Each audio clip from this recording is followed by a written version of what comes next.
right. Hey, everyone. Today we are here. This is a pretty interesting show because I was just in the city not so long ago. So I probably could have met these two gentlemen in real life. But we are here recording with the two gentlemen from Spirit of Spirits. I'll let you gentlemen introduce yourself and tell us a little bit about you. Sure. Hey, everybody. My name is Alby from Spirit for Spirits. I'm the host, co-creator.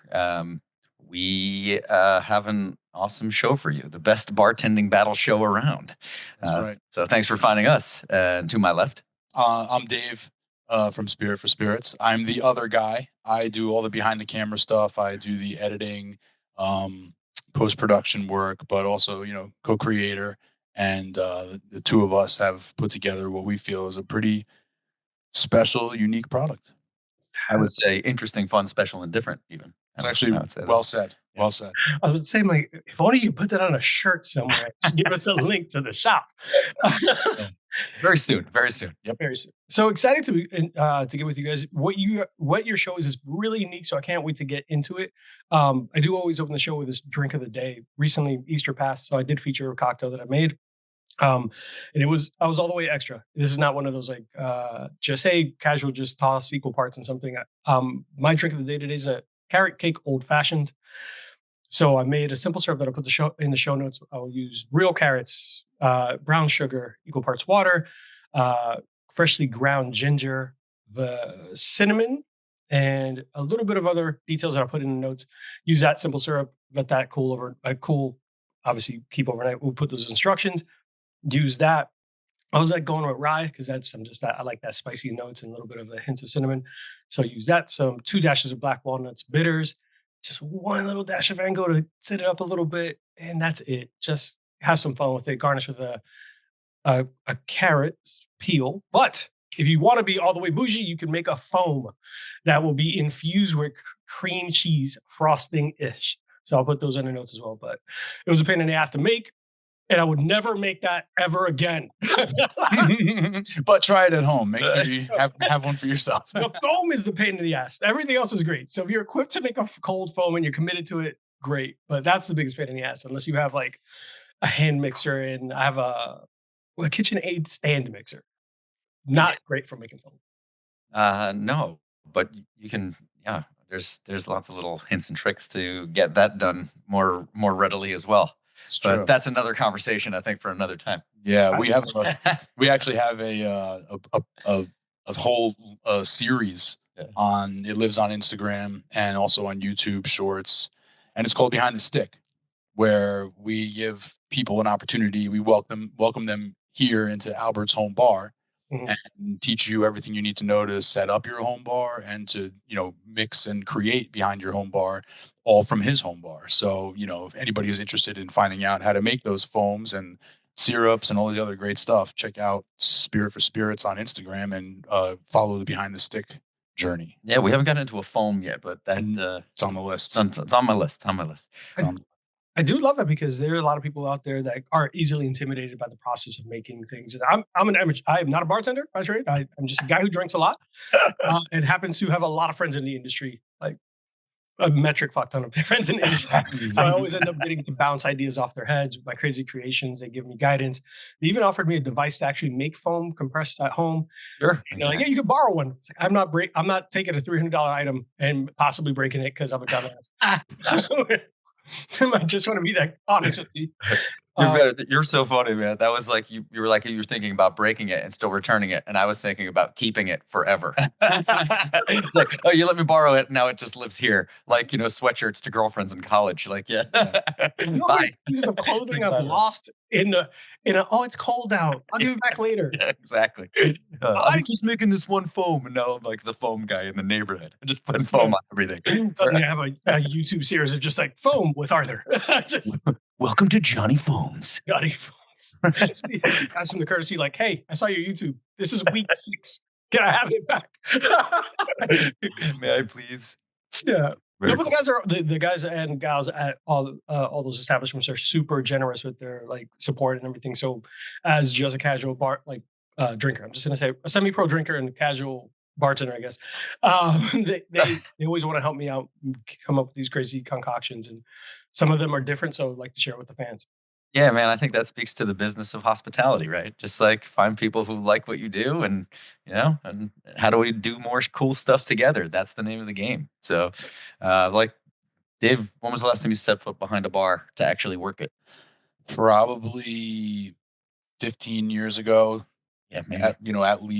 At least 15, maybe almost 20 years ago was the last time I was actually behind a bar. Yeah, like I did, I did a few years. I worked in New Jersey. I worked in Manhattan for a little while.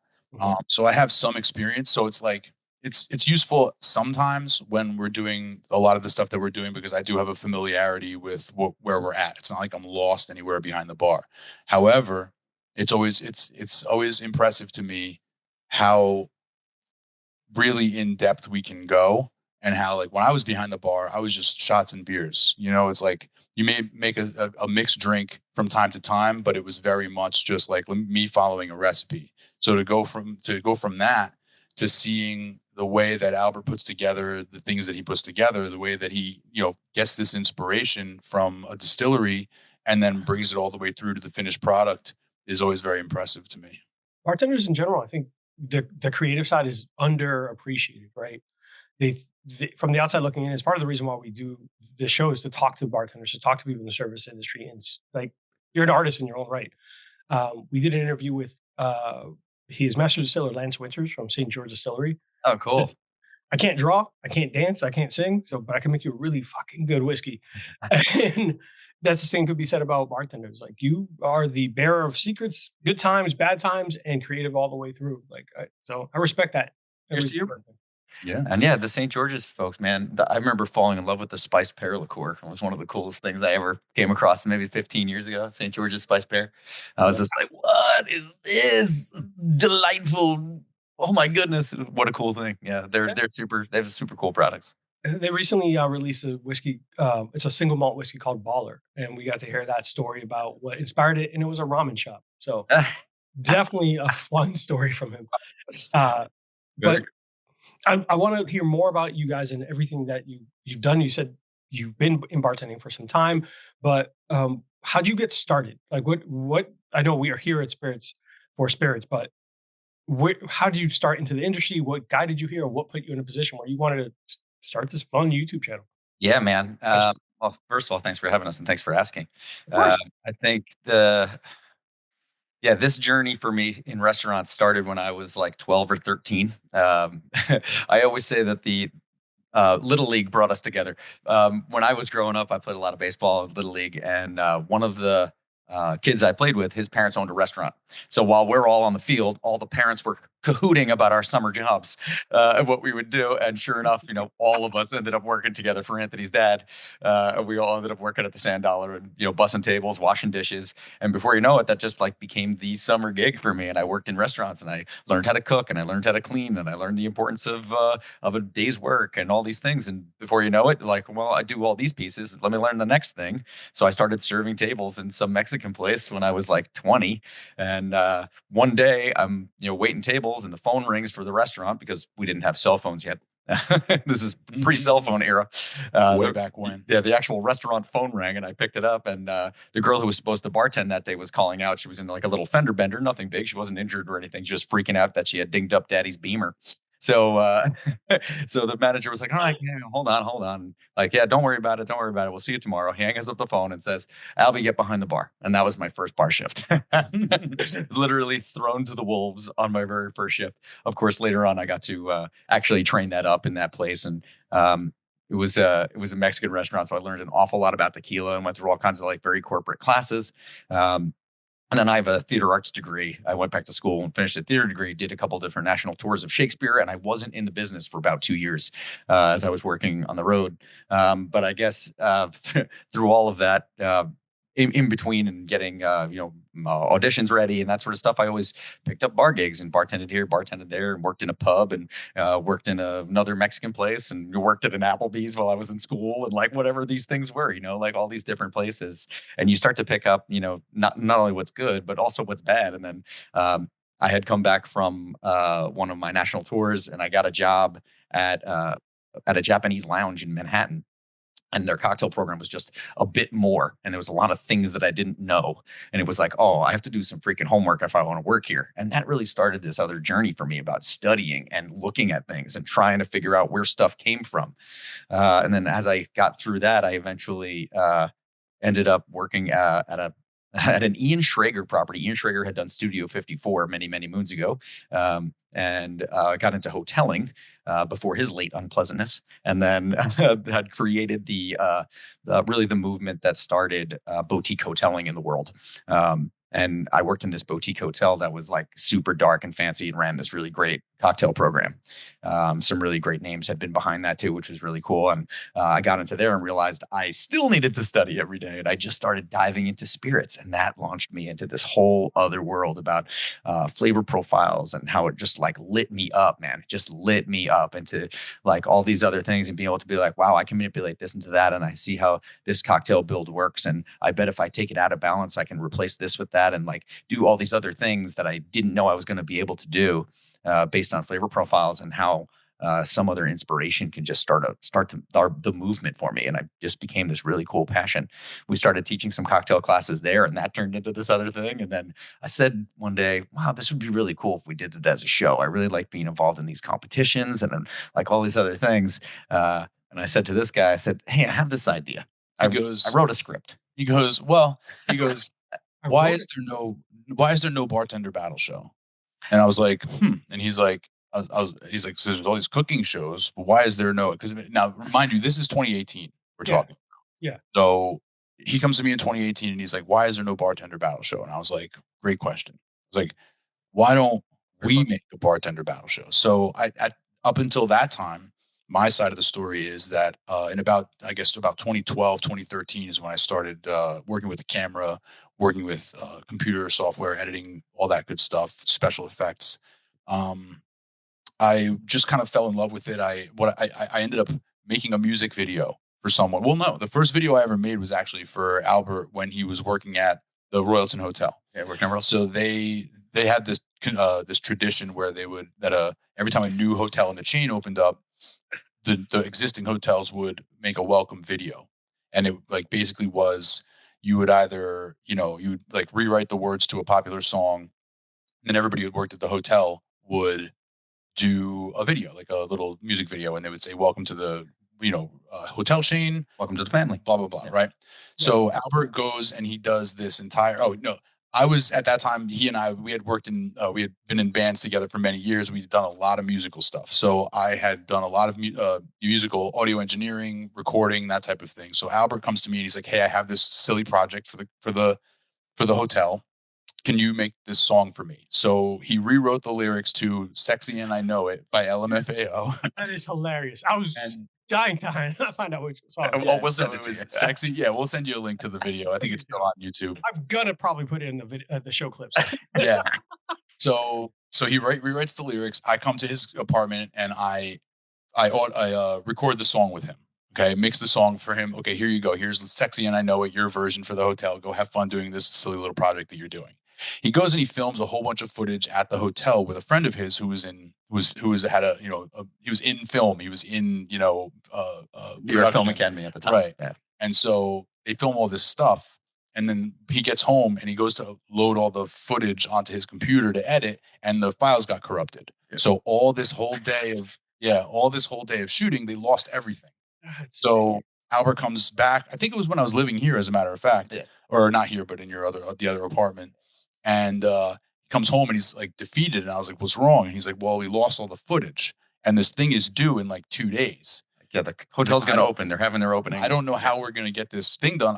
I'm responsible for this hotel video. And now I don't know what I'm going to do. And I said, well, I have a camera. Let's go do a video. So he's like, I don't know. I was like, well, what choice do you have? Okay, let's go. So we go to the hotel. Albert, myself, and one girl who worked there. We went all over the hotel, filming everywhere we could possibly think of to film. We're in the kitchen. We're in the bath. We're in the hot tub. The bathtub, right? Like everywhere we could. He's in the gym doing his thing. Yeah, really funny. He's lip syncing this silly song. So I film this thing, and then I go home and I spend like the next 24 straight hours just editing this video, just putting it together.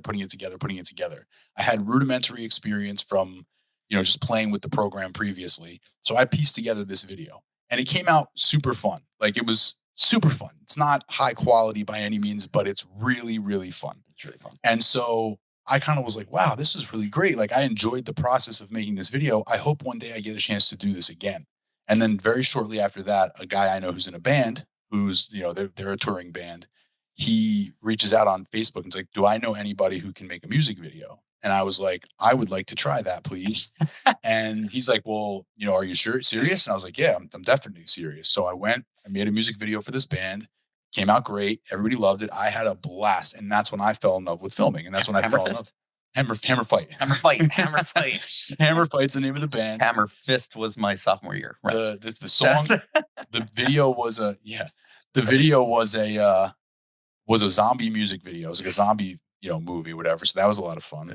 Yeah. I ended up making a bunch more music videos, and then I got into we played fantasy football together for a long time. I love you guys already.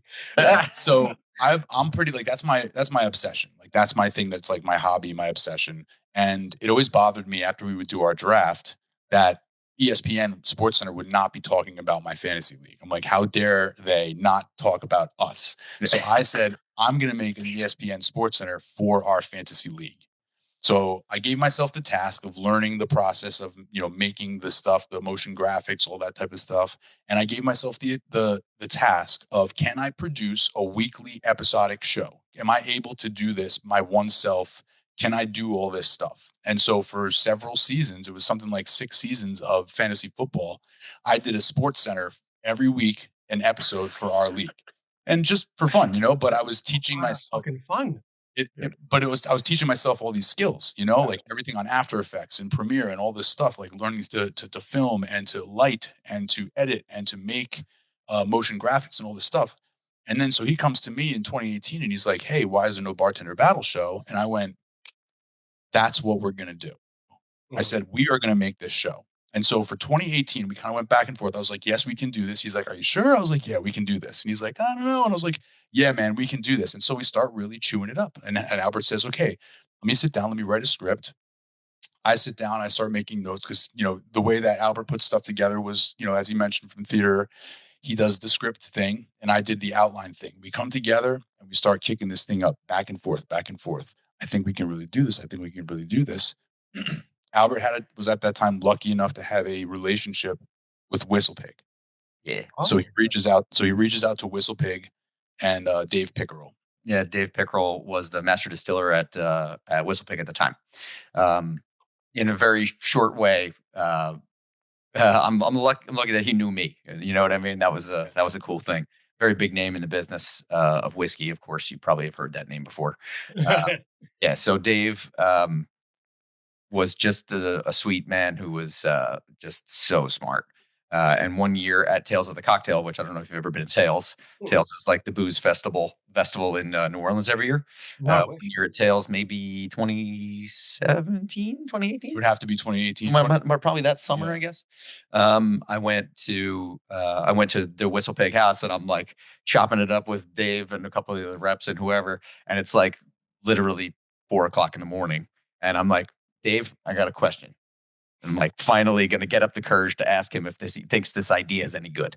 Right. So I like half in the bag and I'm like, Dave, I got a question. Like, morning in New Orleans is probably not the soberest anyone. Dude. And honestly, right. And we're like in some, enclosed, garden between buildings, whatever we're doing. Oh, so you had a whole like vibe going too. Oh man, it was crazy. It's like a whole thing happening. I'm like, Dave, let me ask you this thing. And I asked Dave, come here. I got a question for you. I actually spotted him at the party because I saw at the time it was, I want to say he was carrying around a bottle of Boss Hog 2.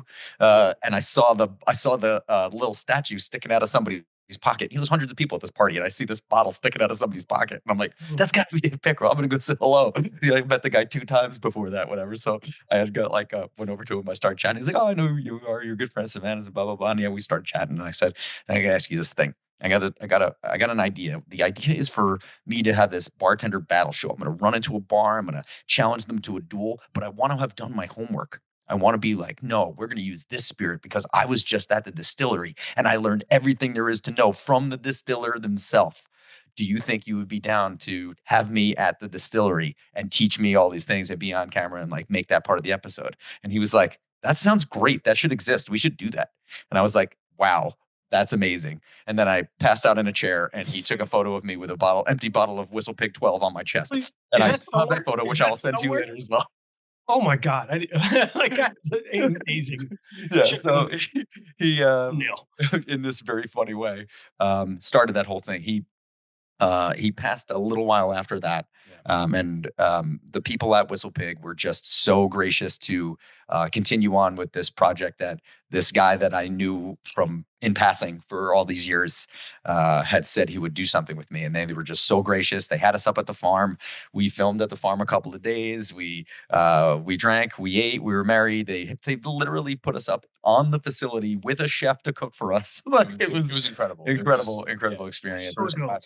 All the way. Yeah, and just learning everything there is to learn about that so that when we show back up to do the actual competition, we have all those things filmed and they're in the bag. And then we turn whoever's in the bar at the time in the show, whoever's sitting in the bar when we guerrilla style attacked it and challenged the bartender, we make them be the judges. So the idea for that as well, and most bartenders will tell you, it doesn't really matter what I think or what any of these other people think. The only person's opinion that should matter is the person drinking it. So right.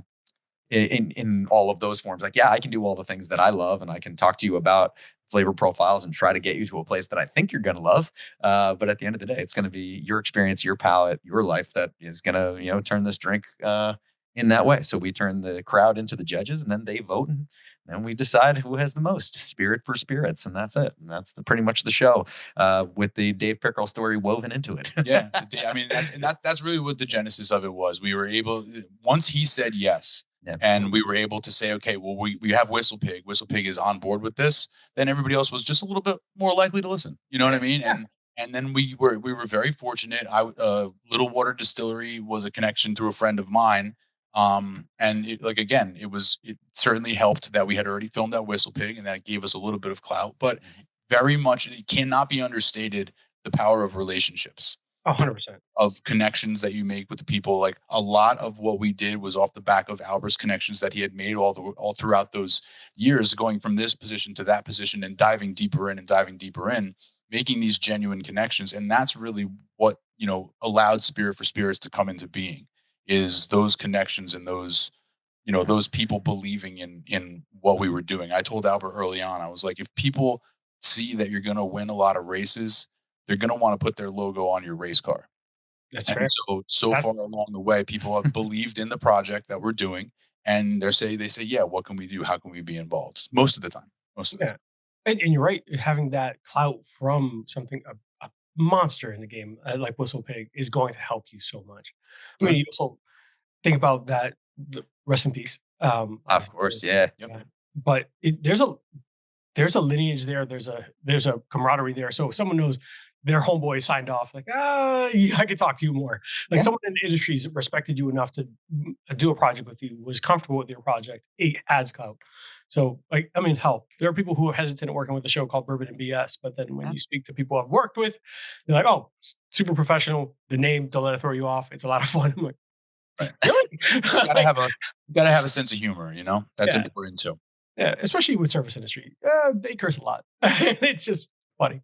It's true. But, so the funniest thing is that I tried to tell my fiance what your show, give or take, was. And I said, remember when Bobby Flay used to run into a restaurant and challenge someone? And I'm sure you get that comparison all the time. That's it. He's like, oh, yeah. Why didn't anyone do that before? I was like, I have no idea. But when I see them do this, I was like, this makes so much freaking sense. And I think that up until like the last five years, the cocktail industry didn't get as much love. 5-10 years. The cocktail industry just you almost equated it to just a bartender's job was not as respected, I guess, as it should have been. And I will say that I think you guys deserve so much more respect. Because there's like three. One of the things I joke about is like there's 3 universal languages: is alcohol, spirits, food, and music. I could always tie a good memory to a spirit. I know my favorite bartender. I know my favorite bar. I know my favorite drink. And I have plenty of memories associated with it. So I think that was kind of the reason why that kind of concept wasn't messed around with. we saw the show, The Drink Master, where instead of the Food Master, it was on Netflix, where people were making these over the top cocktails, all that. And I'm not saying because you guys are on the show, I'd much rather see your version of that show than someone coming in with a sea foam 14 distilled extract with like some random ingredient that I'll never see in my life. I'd rather hear the history of a distillery of spirit and see you with an actual establishment that I can walk into next week if I wanted to. I think we were talking to our exact audience is like yeah, we're three things. I think we're a battle show, a competition show. I also think we are sort of a nerdy deep dive show in our own way. A little bit of history, a lot of flavor profiling and things like that, which is just a lot of fun. And then the last piece is that we're actually a travel show. We go to these places. You know what I mean? Yeah. One of the concepts that Dave came around with from noticing all the mom and pop shops all around when we're in Vermont, as we're on our way to Shoreham, whatever it was. He's like, I see this little, wood carver and this person who does this and this person who does that. Why can't we feature some of those little things? So in addition to the show, which is pretty much the sun in our universe, Dave created some of the satellites that move around it. Yeah. Let's talk about those.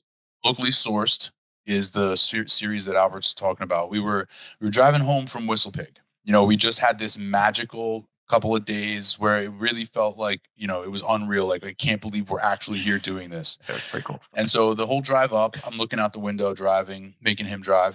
The whole drive back, I made him drive again. No, I'm just kidding. But I'm looking out the window. But I'm looking out the window and I see these, like Albert said, local businesses that, maybe I might not see anywhere else. So I said, I'll bet you, same thing with like the legitimacy that we talked about with the clout. I'll bet you that if we reached out to one of the small businesses that's in the town with the distillery, I'm sure the distillery is probably the biggest business in the town. And if we tell them that we're working with the distillery, then they'll probably let us come and shoot there. And that's exactly what happened. So locally sourced, while you're in Atlantic City, checking out Little Water Distillery, make sure to stop by the Garden State Beer Company because they make great microbrew. They're a great microbrew. When you're in Louisville, Kentucky, checking out Angel's Envy Distillery, make sure you go to Sugar Mama's Bake Shop and have some of those bourbon balls because they are delicious. I've been there. I love them. So Sugar Mama works with the freaking Pappy family. She's making Pappy 10 bourbon balls. It's crazy. Yeah, I saw that. No, you want to know what the craziest thing is? Well, I'm like, do you have like bottles here? She's like, yeah, let me go get a case. Right. Yep. She's a case of what? A Pappy 10. Just chilling. She's like, yeah, crack a case for you. Let's get a bottle out. Yep. It's like for her, it's just like an ingredient in her bourbon balls. Yeah, you know what I mean. It's in the pantry. It's wild. It's just wild, man. I'm not. I need to bake more. I need to do something more. So we decided we were going to feature those local places. We've been talking about going back on the road for season 2, and we're excited to speak to the local businesses. Hey, we're going to be in town. Is there some way we can come in? Because I also think that there's a lot of value. Albert Albert certainly has a talent, and we've touched on it a little bit. But the reason why I think Albert is as good as he is at not only the bartending, but the drink creation, is that he's got an incredible palate. He's very good with flavors. He's good with remembering flavors. He makes a point at one point during the locally sourced segment in Smith Tea Company that having a good palate means having a good memory, and having a good memory means reminding yourself constantly. That's something that made an impression on me that he said. And I have a very bad sense of smell, and thereby I have a pretty poor sense of taste. So this to me is very impressive that Albert can know what underripe pineapple smells like, or what an overripe tomato smells like to be able to differentiate between these things with such fine accuracy is very, very impressive to me. So yes, Albert's a professional at that. Albert's a professional behind the bar. But I also wanted to create a situation where Albert would just be like you and me, like learning something just like we are, like just as new to this as anybody would be. So locally sourced gives us an opportunity for Albert to be in a place where he's not also an expert. When we're at a distillery, he's also an expert. When we're in a bar, he's also an expert. But when we're at the bakery, He's not an expert at all. He's just along for the ride. And that creates a different dynamic that our audience can come along with Albert as well and have these adventures. So that just sort of fills out, as Albert was mentioning, the solar system, the galaxy of Spirit for Spirits. Yes, we have the sun of the episode of the main show as the center, but we do have these other pieces of content behind the stick revolving around the show. We have locally sourced revolving around the show. We have a segment called Quick Classics where it's just really quick, a quick hitter. 3 minutes or less. Albie gives you these classic recipes so that you can have your little directory of recipes. Bang, bang, bang. Get in, get out, get drunk. Yeah, the signature series. We just started the back of house stuff. Yeah, signature series is great because you get to learn Albert's original recipes, which are pretty cool. You don't get that anywhere else. Yeah. Back of house is we're doing stuff in the kitchen now where we're teaching people how to make their own syrups at home, to make their own infusions at home, so on and so on. So, the idea is to continue to, touch on all these different, really interesting, special, fun, and different things that are happening within the spirits world, which, as you've already noted, have thus far been underrepresented. People don't know like half of what goes on behind the bar and beyond, behind the bottle. So we're hoping to shine a light on all of that. But the easiest comparison I can make is that people will buy simple syrup at Walmart. Like that could be something that people see as overwhelming. I don't know how to make simple syrups. Yes, you do. I promise you do. You do. Like follow us at Spirit for Spirits on Instagram, and we'll teach you how to make simple syrup. Exactly. But to your point is there are things out there that even to someone who has just dabbled a little bit, it's simple. But then there are people at home that will buy these ingredients, will buy all these things, and just spend an excessive amount of money because they're kind of concerned about trying this. And I think part of the fun is doing it on your own. Is part of saying, like, I did this, I had fun with it, I got creative with it, it didn't necessarily work out, or it came out fantastic. Yeah, so much reward in like creating that carrot syrup for yourself, right? How much reward in that, right? Yeah, I have like 6 syrups, and people are like, "Hey, can you make more when you come over?" It's like, no, it was not good. I'm always you know what you can do? You can do it yourself. Yes, I can send you the exact ingredients. And and that's part of the fun. I mean, I've been designing cocktails for so long. I just changed locations within the same company to a different restaurant, and one of the cocktails that still remains at the old spot, even though we've come into a new season, is actually a carrot reduction that I had done on a menu there. So, so you did an infusion of carrots into a simple syrup of some sort. So instead of doing any water at all, I just went right to juiced carrots, and I just used carrot juice to do that whole thing and create the base. Yeah, I had to manipulate it much further than that to get where I wanted to get to. You do a clarification process too with it to make sure? We did not. I wanted it to be orange because the actual drink is a margarita twist. So what we created was what we called vitamin A, because it actually is bright orange. Part of the design of that place was about representing the market. So once again, the theme comes into play, right? Yeah, of course. So for things that we do when we talk about where does the inspiration come from, like for me in creating a menu, there's always been like an overarching theme. In this particular menu, it was like, oh great, we're going into a spring menu. Let's represent this thing that our restaurant does. We get everything we possibly can from the most local market we have. That is our thing. How do I translate that from the kitchen to the bar? How do I then also create the same ideals of being not only farm to table friendly, but how do I reduce waste? How do I connect with my kitchen to create a full circle of all of these things? So as all those things were happening, it was like, oh, cool, you guys are peeling this many carrots. Well, give me all the carrot skins, and you're doing this with this. Give me all this, and make juice out of that, and do this out of this, and we're just reusing things that would normally be waste. Which is a great way to keep your costs down on everything that you're doing. Is that you're recycling things that were previously thrown away. And then if you're able to turn that into something interesting, fun, special, and different, then now you're talking, right? Now not only are you speaking to your own flavor profiles and making drinks that are dope, you're also speaking to these other broader things and problems in the world, and how do we solve them, right? How do we create less garbage? How do we support our local farmers? How do we do these things in a better way? And being able to do that in Manhattan is just like really freaking special. You know what I mean?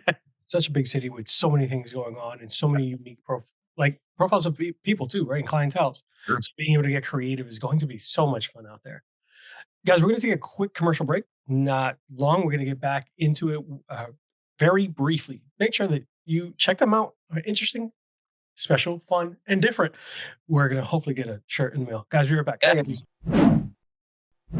All right. So, yeah, I have a little bit of fun with my don't drink and drive. One of the things, especially when we're talking about spirits, I want to make sure people drink responsibly and do nothing stupid. Because we would hate for someone, I would feel infinitely guilty if someone was on my carrot cake old fashioned and did something silly like text their ex or, injured themselves.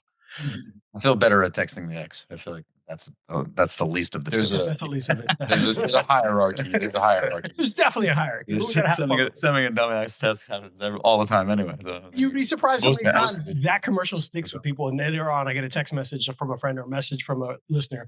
Like, I love your commercial. It reminded me to drink responsibly. Texting you instead of Beth. I'm doing anything. I had a couple of people tell me that they Ubered home and that I would be proud of them. Good. That's good for you. That's the good stuff. Someone else will drive. I promise you. I promise you. You can call anybody. It's a very different world than we grew up in. So. Yeah, when we grew up, like a taxi was hard. You had to stand in front of a corner, all that kind of shit. But now there's an app where it encourages you to get in a car with a stranger. There's no excuse. There's no excuse. Yeah, not one. But so we're gonna get back into it a little bit and get a little bit more about. So you guys already kind of covered it about what inspired you to start Spirit for Spirits. There wasn't a bar battle show going on there, and you decided you wanted to create it using Whistle Pig first. What was the bar you decided to start with, and what inspired that? Did you reach out, or is it really kind of an ambush? I don't want to give too much behind the veil. I mean, you guys still got to get permission from the places to do anything. So you have to set it up. We have to do that stuff. Also being just conscious of people's business. You don't want to actually interrupt someone's service to do this sort of thing. Right. So we were just very friendly and kind, and we were able to start at Royalton Hotel, which was the hotel that I had worked in. Right. And we were able to challenge one of my old buddies who was there. We got the hotel to sign off on it, and we did it in an afternoon when they weren't open yet. Right. So we were able to do it before they opened. So it was an early afternoon, maybe like noon to 3, something like that. We shot in that that location, and I knew the place really well. I knew the people really well. I knew the bartender really well. I knew the product really well. It was like a thing that was just, you're getting a little behind the scenes now at the moment, but the idea of it was just like a bunch of a really cool group of people in a very special place, just coming together to make some dreams come true, man. So it was like it was just all the right moment, all the right time. The rest of it, the other 4 episodes in season 1, as we went to 5 different places, it just started to grow. And I think that real thing came out of me being involved in cocktail competitions before that. I had competed in a bunch and had some recipes get purchased. I had a recipe from Tanqueray 10 win a competition and got purchased, and they threw a party and like did a whole thing. And I have like coasters that have like my name and the recipe of the drink on them and stuff. It's like there's like cool things to pick up over the years. What I mean? Purchase? What does that process look like? Let me see. I remember the name of that drink. The name of that drink, I think I might have called the Corner Pocket, and I think it was all based around the full magic 8 ball of ingredients that go into making Tanqueray 10. Then I took that and designed some sort of aviation twist, more or less, for that drink, and then it ended up on a bunch of summer menus. They actually bought the recipe, like had me at Diageo, like the whole thing was very cool. So that was a pretty cool one. Some of those I was in a finals competition. Oh my gosh, I can't believe it came up 2 days in a row. Woodford Reserve, I had been a finals competition competitor for one of their Manhattan comps here in the city. I was at that. You were at that. You did some shooting at that, which is really fun. But one of the other girls who was in that was the manager in the restaurant I went to last night. I saw her. I was like, Meg, what are you doing here? It's like, well, you work here? No, we hadn't seen each other in 10 years, and I saw her last night, and we were just talking about it today. So I guess we'll have to have Meg on the show at some point. There you go. We'll have to get her going. She's super talented. Also, it's just like, and I think one of the things that I realized in all of this is that I'm just blown away by all the other talent that's out there. Like I never knew that my stuff was good, and then was like actually good. Like I think what I'm doing is good, and then like other people think it's good too. And then I go out there and I taste other people's stuff, and I'm like, oh my god, your stuff is so good. Like how did you get so good at this? And then I'm like, man, I want to show off what you do. And that's pretty much how we ended up with Jeffrey Alvarado, right? Because he was in a comp that I was at, and I was like, that's hey, exactly Jeffrey. Right. That was the the Garrison early round of That was Garrison. that was New York's final. That was the New York final for Garrison Brothers, which I ended up winning. Yeah, I saw the video. Like I saw that. yeah, they're super cool too, man. The big prize for that was actually a barrel of whiskey. Yeah, you can't see it's off camera. It's off camera, but so barrel I have a barrel in my garage right now. You have a barrel of whiskey in your home bar. yeah, they did some cool stuff, man. There was a big cash prize and a barrel of whiskey, which they were like, well, it's almost a barrel. It's 30 bottles. However you want your 30 bottles, you can have them. And I was like, can I take them at cask strength? And they were like, you sure can. So I have 30 bottles. I had 30 bottles of Garrison Brothers single barrel at cask strength, 139.4 proof. Yeah. Damn near hazmat. Legit. Pretty high up there. So those are the things, right? Those competitions where you start to see this talent, where like the inspiration, just to finish up the point there about like how to show off all these other people and do what they do in these other really cool spots. And how do we come back to these 4 words all the time, right? Interesting, fun, special, different. How do we do all these things? Like if you have one of these 4 words, you're probably a person worth knowing. If you have 2 of these 4 words, you're probably somebody that I want to be really close friends with. If you're 3 of these words, you're probably on our show. And if you're 4 of these things, then you're with us, man. You're here. Like that's how I feel about these words when I see them. You know what I mean? And that's the thing. Yeah. Well said. Thanks, buddy. Yeah. Thanks for putting it on a shirt. No problem. Yeah, that's what I do. Yeah, that's what I do. I pay attention. I like that what he says there. I like that right there, and I think that would look damn good on the shirt. Yeah, that's right. Well, no one's watched me more times than him over the years. So I have more hours watching Albert and listening to Albert than just about anyone. Than my wife, probably. Yeah, definitely. Yeah, you have a true support system. But Dave, that your role is super intricate, right? Correct. Like you have to make sure the shots are there, like multiple shots, everything is lining up right. Like, how does that work for you? First, you said 15 years since you've been behind a bar, but does that help you kind of understand where your shots would look the best? What does your experience go into that?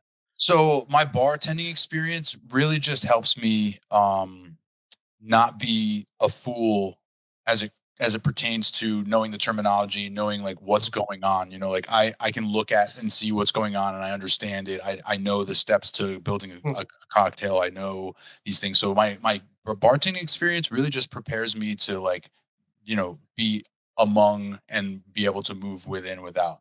As far as setting up shots and things like that, lighting scenes and stuff, those are things that, I got better at over time. Like I said, when I was, in my apartment shooting my fantasy football show, I was practicing different, ways of lighting things, and I was practicing different ways of filming things and stuff. So that practice that I put in all along that time is really what kind of prepares me to walk into just about any location, because that's another part of it, is that, as Albert mentioned, like a lot of these bars we go into, they're dark by design. It's not meant for there to be like filming done in here. It's supposed to be dark and have a mood. There's supposed to be a vibe, not a film shoot, right? Yeah. So I have to, kind of be flexible to work with what I've got to be able to understand the fundamentals, understand the way that this is done correctly, so that I can sort of apply that to all the different places that we go. Have to be flexible,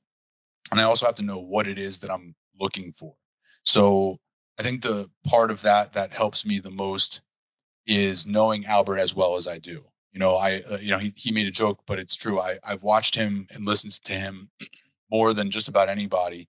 So I know who he is. I know what Albert's, for the most part, what his strengths are on camera. I know what his talents are. I know what his abilities are. And very often I know what I can expect. Right. So if we have a familiarity with each other, where I'm the behind the camera and I kind of know what's coming next, so we can continually, continue to move. When we do our distillery shoots, it's one shot. We basically have one chance to walk through get this full tour, and we got to get everything we can get in that one walk. So, it's a matter of me knowing, okay, well, the conversation is going this way. I know what Albert's thinking right now. So I know what we got coming up, so it's helpful knowing, who he is and how he conducts himself. I know what style of host Albert is. I know in a lot of ways his sense of humor, and I can, kind of anticipate that as well. So yeah, so for me, I think it's just a matter of being flexible, right? That's awesome.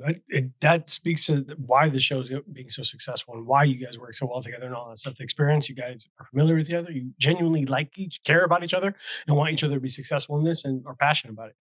We literally know each other 30 years, by the way. So Yeah. 30. Yeah, that was the next question: is when did you guys meet? Yeah. We met in English class when we were 15. So high school. Yeah. Yeah, it's like 16 or 17 years old, something like that. Yeah. Jesus, that's a fantastic friendship. Like this, we know each other a long time. Yeah, we were in a band together for many years. So we've played music on a lot of the same stages as like a lot of our favorite bands, Wrote stuff, recorded stuff. Yeah. Did a lot of things together. We've done a lot of different creative things. And that's another thing I think that helps us. I mean, we know each other very well, just in the sense of how dedicated we are as creators. You know what I mean? Like how, being creative really is important to both of us. And we are, I consider this a fortunate situation where I have somebody who will allow me to fulfill these things that I want to fulfill with my own life. This person is helping me to do those things. Like Alby is accomplishing what he wants to accomplish in this while I'm accomplishing what I want to. We're helping each other to get this thing to move forward. And I know that we both care about it very much, and we understand that we both care about it very much. So I think that's very valuable. And it helps us to maintain, a forward progress, which so far, has been really great. We only released in December. We've got what I think is a nice, almost 5,000 followers on subscribers on YouTube. We're up over 2,000 on Instagram. So, it's not viral, obviously, not yet anyway, but it's organic growth. It's steady. We've only just begun. Yeah. And it's really only it's April, so it's only been like the same thing. Alby, that's my last. Yeah, yeah. I'm a song in my head. I think there's another cool piece of it where this is something we obviously started before COVID, right? And then during COVID times, I took care of my grandmother at the end of her life, and my dad had gotten really sick right before COVID, and he ended up passing during COVID, and a million other family things all during that time. My condolences. Oh, thank you very much. We're all going to go through it, and we're luckier to be in our 40s and have our grandparents. That's pretty cool. So that was pretty good. Anyway, all of those things being said, like you get to these times and, the world shuts down for a whole year and you're like, well, we were doing this project. Are we still going to do it? And, him wanting to still create and me wanting to still create. And we're like, well, we have all this stuff. Should we just go ahead with it? Okay, let's just keep going ahead then. We'll just forge ahead and pretend like those 2.5 years didn't happen. And we'll just continue to go, man. So we were able to, over a very long duration, able to rally our fortitude and just get through it, and then put it out there. I commend you guys for that too. Project. Thank you. I believed in the project since the moment he asked me why there's no bartender battle show. I've believed in what this could be. And throughout COVID shutting us down for, almost 2 years, I don't think that my, commitment to it or my belief in it ever wavered, and I believe in it now just as much as I did then. Yeah. And so, for me, it was like a no brainer. Like, we're going to continue to do this. And, we released in December as long as, everything goes, as long as there's not another pandemic, we'll be able to release our second season within a year, So I'm pretty happy about that. So it was funny because on our previous episodes, we talked about the pandemic impacting a lot of the way people do things. And I hate to say the new normal, all that, but even people, hey, I wanted to get into roller derby. Hey, I wanted to get into this this hobby. I wanted this project I was working on. I had a friend who was a filmmaker and he was going to Full Sail University, and he had to put everything on hold or at least find a new way of filming. So the fact that you and some of the friends that I've spoken to are still tenacious and still passionate enough to push through, where typically people, when they lose a little bit of steam or run into a little bit of a speed bump, say, hey, maybe this wasn't right. Maybe this wasn't meant to be. You guys said, no, I'm going to do what the fuck I planned on doing anyway. So I commend that. There's a lot of strength and tenacity in that should be, applauded and recognized. So cheers to that, and cheers that you guys keep pushing. Thanks to you, brother. Yeah, this is important to me. This is kind of goofy, but you guys said band. Yeah. I was not going to let that slide. Yeah. What? What did you guys play? I played in the band. I played guitar and I sang, and I also play bass and drums. Which at different times in the band I played both Okay, of man, those. you're talented as hell, man. And yeah, Albert was a vocalist with us, and I played the tambourine. Eventually, once in a while, the egg. I would play the That's egg. true. The egg shaker, big egg shaker guy. And The then big egg eventually Albert did pick up the guitar, and then Albert and I played in a 2-man acoustic project for a little while called Stick Figure. And we played, like, I had a loop pedal for my acoustic guitar, so I would make like live loops right there on the stage, and we would do like remixes of old school hip hop songs and R&B Maybe let stuff. me show you how to Do this. Oh my God, you guys have been having so much fun for 30 years, and Yeah. I love that. Most of them. So, Yeah. some of it was fun. Some of it was fun. Some of it was, I don't remember getting home last night. Some of it was that too. That happens. Yeah, that happened as well. You got home, but you got the home. whole Some of it was thing. that. Yeah, we've got That's our awesome. whole spectrum of experiences. Yeah, man. At least it was fun along the way. Yeah, some memories are hazy, but that's part of the fun of it. You try to piece that together the next day. Why do I have a random tattoo? Whose phone number it is? And why do I have Wendy's wrappers next to my bed? It's fine. This is okay. Whose phone number is this? Do you remember the friendship shoe? Excuse me? Remember the friendship shoe? Do you... And with that, we're going to take a quick commercial break. And when we get back, I want to know more about this goddamn shoe. Be right back. All right, guys, we are back. So we were not going to skate on by that, but the friendship shoe? All right, so we don't have to dwell on this too long. It's just something that popped into my head that I haven't thought about in like 20 years, probably. Basically, what it was like it was a fun way to collect phone numbers while we were on stage. So essentially, we would get people to, Albert would take off one of his shoes and leave it on the stage, and we'd say, hey, we like to meet new people and have new friends, so we would love to have you put your phone number in the shoe, and then we'll give you a call after the show. And it was just really nice, good, clean fun. Some kid stuff. That was literally part of the show. Yeah, it was a good part of the show. There was there was like a bit to it, but the bit would be funny right now. Like the actual bit wouldn't be very funny. But yeah, it was just a way to collect up phone numbers, which sometimes worked. And I can neither confirm nor deny. That's right. It was a long time ago, so we don't. It happened long before I met my wife. That's right. That's good. That's right.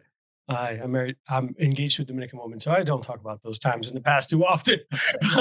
All of that. Moving on. All right, guys, so not related to the shoe. How have the audiences been responding? Because the show concept's really dope. You're in season 1 still, and we have some seasons coming up. How have the audiences been responding to it and reactions? Have you had people reach out to you? Like, tell me about that. Yeah, I think the first thing that I would say is the self-realization of it.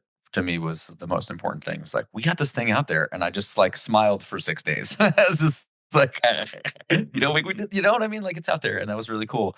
And to have very few negative words said about it in any way, shape, or form is super flattering and awesome, and just like really, really cool. And I think the third piece that I will say is that as we're beginning to grow now, seeing the growth in it, going from 100 YouTube subscribers when we started to nearly 5,000 right now, just in the last couple of weeks, really, just like as things starting to grow, it has exponential potential. The really cool things that have started to happen of like a bitters company reaching out to be like, hey man, have you tried any of our stuff? A Sotol company, send me a bottle, do a thing. Like, there's just some really cool things that are happening where people are sending us the things that we think are interesting, fun, special, different. We get to do reviews. We get to like have these cool experiences and try to help the rising tide there, as I always say, right? The rising tide raises all the ships. So if some people can send us some stuff that we think is cool and we think, they think that we're cool, then let's do the thing together, man. That's like the name of the game, right? Nobody can do it alone. So yeah, they like Albert said, a couple people reached out, shout out McMahon and Tate Cocktail Company. They sent us some awesome bitters to review. Bura Sotol was great. They reached out to us, and that's very like reaffirming to have somebody who you never heard of before reach out to you via DM and be like, hey, we like what you're doing. We're going to send you something. Can we send you something? Like this guy from this podcast that we heard about? Well, I actually reached out to him. I'm just saying, like, but they and also like getting comments on Instagram and comments on YouTube and stuff like that. Like, people asking us questions, which I eventually like. I was like, oh, eventually people are gonna like ask us questions, and we can do videos on that, right? But that obviously presupposes that someone's gonna like interact with us, right? Just interact with us on social media, right? Yeah. But that's actually starting to happen now, where people are asking us questions and is giving us ideas to do new videos and things. So yeah, like you're reaching out, you're touching someone, and you know it feels really good, and like wow, this was all worth it, right? Yeah. I love that, man. That engagement is what really motivates and drives like any creative process. Like I know that people say, you know, make art for yourself, and people follow and people enjoy it. You're obviously showing the passion. You did it because you thought it had value, and people are enjoying it because of that passion. I think I would joke about the. You ever seen like those woodworkers online that like grinding wood and making all this stuff you could never fucking make, enthralled for the next 3 hours. It's the same thing with some of these, like when they see those shows, they get to nerd out, they get to learn the history, they get to see the process, they get to know like all the in-depth thing. I'm not going to build a mash bill at home, but because I see someone so passionately exploring it and discussing it and sharing the history and the notes and nuances, I couldn't tell you the caramelized leather belt, whatever. Yeah. The normal, like, so Dave, I don't have as much of a refined palate as some of my peers. It's just what it is. I don't have it either. But I enjoy seeing the passion in that light shine. And when it was like, oh my God, then this, and you can tell these notes and these scents. And when you guys create this show, you have to watch, I'm sorry to cut you off. You have to watch the locally sourced episode with the Smith Tea Company. Okay. Albert and Ravi. We're super nerds. These two guys. Nerding out harder than I've ever seen. It was like, no, I'm nerdier. No. I'm nerdier. And then it's like, no, you don't understand. I'm nerdier. And he's like, but I'm the nerdiest. And no, I'm the nerdiest. For like 45 minutes. It was awesome though, because like I said, I've never knew that someone could know specifically what an underripe pineapple smells. What? I have a really good friend. His name is Chef Greg Ritchie. He's the owner, operator, executive chef of SoCo Thornton Park. He's in the industry for like 30 years. I linked him with the master distiller of Lugo's Craft Distillery here in like Lakeland, Florida, the official rum of the Jacksonville Jaguars, all that stuff. Oh. And I had them, we just all three sat down for dinner, and I just watched them nerd out about every flavor. I'm like, yeah, really, this is more interesting than I expected. I'm just eating fries quietly. That's me. That's exactly me. That's me. Yeah. So it's so cool that you get to, one, that passion comes through in everything you do, but two, that people are interacting with that passion. They get to open up and have questions, and you created space for them to be open and honest. And I didn't say thank you yet. And thank you for saying such a sweet thing. It does mean a lot to me. Oh, no problem. Do you want me to send you that sound clip, David? I'm just gonna rip everything we're doing right now off of YouTube. It's all mine. It's all mine. I try to be gracious, man. Remix all of it. I always try to be gracious. It's good. I think that we both know how much we both care about this, and I think that we both understand what the other one is allowing them to do in their own life, right? Like without him, I can't do this. Without me, he can't do this. And we both really, really want to do this. That's a wonderful partnership. And the fact that it just happens so naturally is so fantastic. And you guys are just going to keep driving each other to do better, right? Like that's the point. Yeah. And you're going to challenge it a little bit more, and you're going to go into a little bit more. Speaking of challenges, go ahead. I'd like to ask kind of what was one of the challenges that you might have been worried about not winning, or when you thought, hey, this is going to be a really tough competition. One of the people that you might have gone against, or a drink that you went. Well, I'll tell you a little secret. When I originally wrote the first script, the idea was that I would never win. Right. We would rig it every week for me to never win. I appreciate that. The whole idea of walking into someone else's bar, of someone else's guests, someone else's regulars, in someone else's space, and have them make the drink that they're the best at, and lose. That's something. That's something. I appreciate that. We did ultimately decide to make it real. Just make the voting real. Whatever happens, happens. Because at the same time, like, it became, well, would people want to keep tuning in just to watch you lose? Like just keep watching you, when they knew that what was going to happen. Yeah. So we took that part out of it, and now nobody knows how the show's going to end. Not even us. Like when we do the battle, the votes are truly the votes, and whoever wins wins. And we find out when everybody else finds out. I think another thing that really took some of the steam out of the worrying about it, right? So, like, for me to worry about it less was to understand that what the show is about. And the show is not about winning, and it's not about losing. Right. This is about the nerddom of this whole thing and showing off the shit we think is dope, the people we think are cool, the spaces we think are excellent, the people who are doing shit that is interesting, fun, special, and different. Right. That's what we're trying to do here. It doesn't like, and for us to say that these are the people, whoever's in the bar right now is going to decide our fate, is that's every night in the business. Mm-hmm. It's a microcosm of hospitality. We only have whoever comes in tonight. We have to treat them with the utmost respect. We have to do all the things we can possibly do to make their stay here and their experience exponentially better than the next guy. And that's what we're trying to do here today. And I think that those things all like really come through. And if we win, we win. And if we lose, we lose. Either way, we tried really hard to make long-lasting connections, have an excellent time, and show off some really cool people and things, man. I think that's it. The battle is a vehicle, is a means for us to accomplish all of those things. Yeah. The battle is just the excuse to have a good time. Yeah.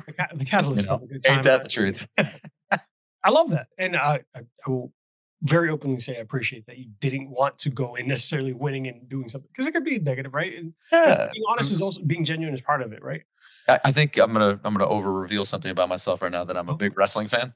And there's a thing about the losing streak in wrestling where people then get on the side of the loser. How is he going to lose this week? Is he finally going to break the streak and win? Like that kind of like silly wrestling shit like sort of goes through my head, and I'm like, that might be fun. I don't know, like it's another week lovable loser. Be doing the job. Yeah, like I think we can all root for the Browns, right? It depends which quarterback they picked. Well, they took they took two. They took Shador today, didn't they? Yeah, they took two quarterbacks today. It made no sense. I mean, we could go for an hour on this. I'm sorry I didn't even bring that up. My fault. No, I'm not mad about it. Listen, for Bourbon and Fantasy Football, tune into next week where me and Dave. It'll be I'll we come do back. one every year. We do an episode every that's really cool. Just one of the previous podcasts, we would do like a live recording of like our fantasy draft, and we talk about our picks and we judge each other and we talk shit the whole time. It's a lot of fun. Hey, listen, if you're looking for somebody to join the Bourbon and BS Fantasy Football League, you look me up, buddy. If you give me 2 seconds after this episode, I'll show you 2 championship belts that belong to your champion. Nice. Bourbon and BS League. We've never won. Man, I'm about to bring in some ringers in my league, aren't I? Yes, sir. It's some decent shit. Awesome. I've actually been joking about a lot of our service industry friends are in fantasy football. Billy Maskers from the Courtesy, Mitchell Mejias, a bunch of them, they all do fantasy football. And I was going to do a service industry only league where there's instead of like the championship belt, it'd be some kind of like bar paraphernalia, like with a logo, like engraved with like the championship. Well, here's what you do. We have. Hey, I'm seeing Alby's face. No, the reason I know what he's thinking. Again, I know what he's thinking. So we were very fortunate. What happened was, like, as we were putting together the show, I decided I wanted to have like a little GoPro in each corner for when the bartenders do battle. Like when he reaches into the corner to pick up his whatever, I go to this corner shot and we go to that corner shot, right? Just to give you more angles behind the bar. And then I thought to myself, wouldn't it be cool if we kind of got a bar tool company to sponsor this camera and make it the bar tool company cam, right? And every time we went to this shot, we would have the bar tools company's logo right there. And then they would also sponsor the Behind the Stick series. And I was like, that's a great idea. He's like, but how are we going to pull this off? And I said, don't worry. When people see that you're going to win a lot of races, they're going to want to put their logo on your race car. Yeah. So we're in Portland hanging out with his friend Matan. And we're at a bar between days of shooting at Westward Whiskey Distillery. We're just hanging out, talking, whatever. And Matan just casually brings up in conversation. He's like, oh, yeah, I just bought into this bar tools company. He's like, I don't know what I'm going to do with it yet, but I own this bar tools company. And I look at Albert and I look back at Matan, and I already had in my pocket. I had a copy of the video. Like I had a video clip of our trailer / intro to the show with a dummy logo on it for the shot. It said your logo here in green. So Matan gets up, goes to the bathroom. I go to Albert. I'm like, Albert, I'm going to pitch him as soon as he gets back. As soon as he comes back from the bathroom, I'm pitching him on this. So I showed Matan the thing. I explained to him what I thought would be a good idea. He says, that's a beautiful idea. So we are fortunate enough to be sponsored by Bull in China. They're in Portland. They're an incredible bar tools company. And if you go to bullinchinapdx.com, you can use the promo code S4S-hookup and you can get 15% off your order at bullandchinapdx.com. So for your viewers, and if you do want to get custom barware made, we should talk offline, all jokes aside, because we do have a hookup for that. Yeah, he also, Matan being the awesome human that he is. Yes, he's great. Personalized a whole bunch of gear for me for my wedding.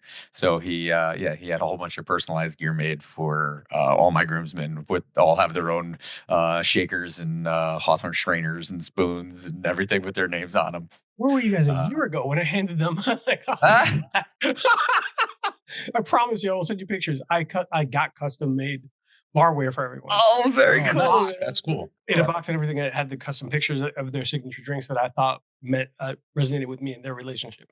Oh, very cool. Nice. That's super sweet. I'm a nerd, bro. Like, yeah, I also worked for Bardstown Bourbon Company for about a year as one of their reps here in New York. And they were super sweet, and they engraved a couple bottles with my wedding date on them for all my groomsmen as well. So that was a pretty cool one. That's actually what I'm drinking right now. I saw that bottle, and I wanted you to kind of touch a little bit about Bardstown. Hey, oh my God, sure. Do the plug. Tell me about Bardstown. We're not gonna full plug them. Yet.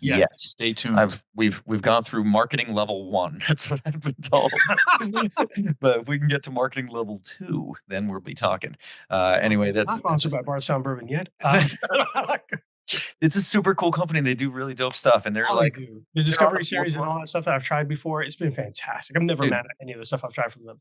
This is a collab series, right? So this is collaborative series. This collaborative series is the Amaro Nonino finish. So, excuse me. Oh yeah, I know. You haven't seen that. You know why you haven't seen that? Why? Because I have the bottle. That's right. The only one who has that bottle? No, there were it's super limited edition because the Amaro Nonino was so hard to come by. Yes, it was super limited edition. This was a gift from the Northeast rep for me for my wedding. So I just recently cracked it because it's delightful. But it is here's the bourbon plug for this. 80% of it is 12-year-old, 75% corn Kentucky straight bourbon whiskey. The last 20% is a blend of 2 different Indiana ryes. One is 7 years at 51% rye, and one is 6 years at 95% rye. And then it says it stays 17 months in an Amaro Nonino cask to finish. So, damn delight. And then the actual strength on it is 55.5. So that's not bad. That's a little good amount of heat, not something that's going to burn your senses. Yeah, you know that like orange blossomy light vanilla that Amaro Nonino has? Yeah. That is all over the nose here. But the back end of it is all of that spicy rye combined with like that little touch of like baking spice that you get on the back of Nonino as well. So it's like it starts in Nonino and finishes on Nonino. The center is the heart of this bourbon, and that has a little rye kick to be like, don't forget we're here. We're also here. We're Indiana rye. That's a beautiful sounding bottle, and I'm super jealous. So happy to share it with you whenever you're up here, brother. Hey, man. There's a few bottles back there. I don't know if you saw. There's a couple. Yeah, half right. Well, over your left shoulder. Yeah, not right, your left. Yeah. No, Bardstown's one of those distilleries that's doing some super cool stuff. Same thing I appreciate about Rare Character. A couple of these distilleries that are doing some blends and aging and processes and finishing processes that I gets to have some fun with. I guess they get to have some fun with it. And I get to enjoy it. So I guess I get to have fun with it too. We're fingers crossed that they'll be part of our next season coming up. But Rare Character or Bardstown? The Bards. Yeah, the Bards. And Bards also owns Green River now too. So that's also possible. Yeah, right there. Is there GR back there? I didn't see it. There's 2 bottles of Green River, some Wellers. It's usually lit up, but my room's a mess. So the office the weeded Green River, I think, is the best price point weeded bourbon around at price point. You can't see because that's exactly the one I had. The weeded bourbon. Nice. Yeah, the weeded is like good choice. Yeah, for an everyday. I mean, not that you should be drinking bourbon every day, but you should drink bourbon every day. At least hey. helps take that job. So I'm glad to see that audiences are responding well. People are hitting you up, and people are giving you more reasons to keep making more content, right? And part of the knowing what your audiences want is going to make you super successful at it. What do you hope Spirit for Spirits adds to the bar culture and craft community as a whole? When you start thinking about, one, you are elevating those, showing those ships up off, like you said, like elevating these names, establishments, and locations. What's the end goal, and what do you hope to accomplish with it? That's a really great question. When you had asked me, when you sent a little bit of like the teaser on that over, I started giving it a thought, and I was like, did I have an end goal in mind that wasn't like, I just don't want to have to go to work anymore in the same way I go to work? Like, wait, It's still work for anyone at home who thinks content creation is not work. no, but I don't want It's to have work. like. There's a glorious thing for me in the end goal of working for yourself, right? That's Yeah. one of the that's a goal, right? That's a real life goal that I think is Mhm. true. But in the context of what I think it could do for the business, um, I think there's this really weird thing about bartenders, especially young bartenders. And I was the same way when I was young. There was a million things that I didn't want to do behind the bar. I got a ticket for a mojito, and I rolled my eyes and huffed and puffed and did all these other things. And now I get a ticket for a mojito, and I'm like, oh wait, I can't wait to do this thing. I've been saving this mint syrup for 3 days. I made it 4 days ago with this, with the mint that I, instead of throwing it away, I made syrup, and I took that syrup, and I was hoping I might get a ticket to show off this really cool thing that I did and just make something that's awesome for somebody. You know what I mean? And I think for me, the knowledge is power element of it, combined with the it doesn't have to suck. You go to the bar every day. Everybody else goes to work all day long, and then when they're done with work, they finally get to go to the bar. You, as a bartender, you get to just go to the bar, and they pay you to be there, and that's awesome. You know what I mean? Like whatever it is that you have to do while you're there, so what? Like that's the gig, man. You come in, and if the drink is weird to make or there's something that you don't know, you can learn every day. You can get better every day, 1%, right? 1% better every day, and whatever that means, and how we can do that every single day. I think if I can inspire in that way, that some of the knowledge is really fun, the places are really cool, the way we can treat each other and just like really have a dope experience and let the people that are experts in their field create for us. I think if I can accomplish any of that in just a 1% way, I'll be really happy. That's awesome. I like to,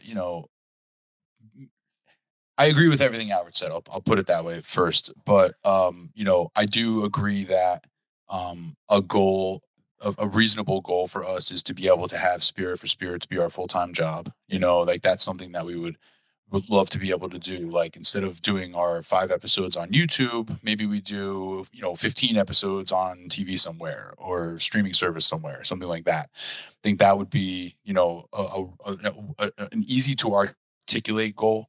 One of my earliest goals, like back in 2018, 2019, when we were like really sort of still planning this, and I was, the influencer economy didn't really exist at that time. Like influencers weren't as prevalent or as much of a thing as they are now. And I always thought like, well, wouldn't it be great if I could help Albert to become like the number one bartender influencer? And at that time, it sounded like a really silly thing to say. So real now. But it's very real now. Yeah, it's exactly. A real thing now. It's really like, so in some ways I feel, kind of like patting myself on the back that I had the foresight to be like, okay, this is something that we should think is important because I think that it is important. But I still think that goal is out there. I still think that goal is still reasonable to say, okay, the more people that I can have see him doing what he does in his element on Spirit for Spirits, on locally sourced, the more people who can see what he's doing behind his bar at home, behind the stick, and all these things, the more people who can see how Albert is able to convey and how Albert is able to teach and how Albert is able to, bring people in, to me, accomplishing that goal of having him become, a higher level, higher ranking influencer because people are recognizing the quality of what we do. Like the more people who can follow us, not just because I want to have the followers, but because I want them to recognize the quality of what we do. So that for me is one of my biggest goals, is to just get us in front of as many eyes as possible, let as many people see what it is that we're doing, because I think that we're bringing something unique to the table and in a unique way. So one of my biggest goals is just continuing to get us out there and get I'll be in the forefront of all of this and make sure that he's recognized everywhere he goes. Yeah, absolutely. I want him to not be able to leave the house. I also don't want to leave the house. Yeah, 100% accurate. You like visiting these distilleries, don't you? Are you kidding? That's true. All I would do is go to baseball games. That's what I would do. That's it? That's what you would do? Is I would. you would I would absolutely. It would be like, oh, cool. What distillery is near St. Louis? What distillery is in Detroit? Yeah, the locally sourced would just be Albert at baseball stadiums. That'd be hilarious. Just him like Michael K doing the tendy reviews. Like chicken tenders are. You should, you got to review the baseball helmet ice cream. The baseball helmet ice cream's everywhere. Yeah, that's what you got to for sure. do. That's where the money. You actually could probably make that happen too. Now that I think about it, like Yeah, that's review the cocktails at baseball stadiums and one sips. You know the rules. One sip. One sip, no bites. Just one sip. All right. So we're going to take one last break, and we're going to round it out, find out about the next couple seasons, what the plan is for the future of the show. And my favorite question to ask everyone who's always been in the service industry is deathbed cocktails. Be right back, guys.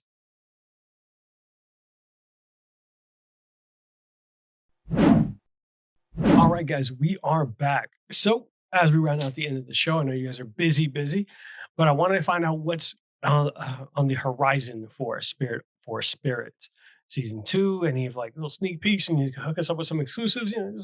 Yeah, I'm going to give you all. You and I, of course, no one else. All the exclusive news.